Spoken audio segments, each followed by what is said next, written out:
racism and hope that nationalism will go away. Will it go away?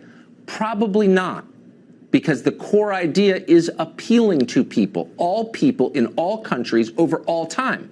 People want leaders who are, above all, on their side. They always have wanted that. They always will want that. That's what we know. What we don't know is what's going to happen in the elections tomorrow. We won't even guess. Nothing would surprise us. But we know what the real issues are because it's obvious, and we're going to spend the next hour talking about those issues. We're going to begin tonight on immigration with Ann Coulter. She's the author of Resistance is Futile, How the Trump-Hating Left Lost Its Collective Mind. Ann Coulter joins us tonight. Ann, thanks a lot for coming on. Sure. So you saw this piece in Politico today, not that you're cruising Politico, I'm sure, but it kind of stuck out. And in it, a background source informed Politico that Paul Ryan has been trying to stop Trump from talking about immigration because it's irrelevant, it's a peripheral issue. What he really ought to be talking about is Paul Ryan's great success with the tax bill that became law. If this isn't preemptive butt covering, I'm not sure what is.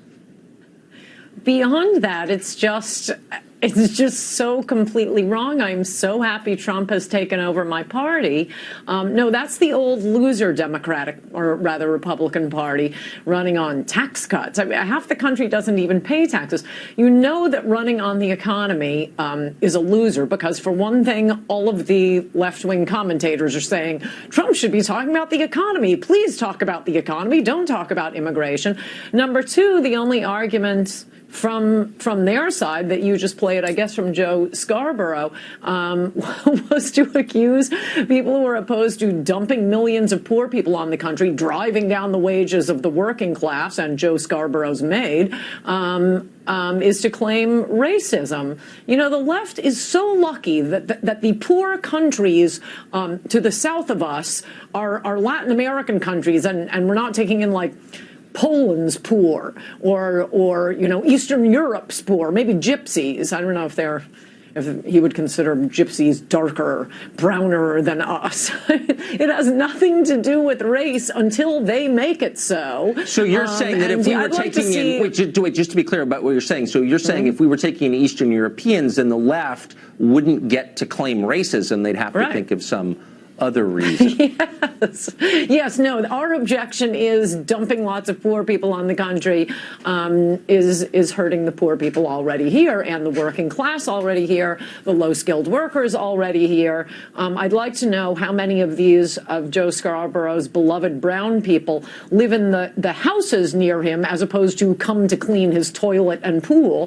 The racism argument is, okay, I don't have an argument. But are you struck by how much of, so there's a real economic argument, I think, to be had, which I would welcome having any time with anybody anywhere, over the effects of immigration and globalization on the country, and I think we should have that debate. But they short-circuit that debate by attacking the motives and character of the people on the other side. But does it strike you that they're doing it in order to protect their own pretty good deal, that they're getting their prerogatives? Oh, absolutely. Mass low-wage immigration is terrific for rich people. Like I say, you get, you know, your house cleaned so cheap. You get to strut around like you're Martin Luther King.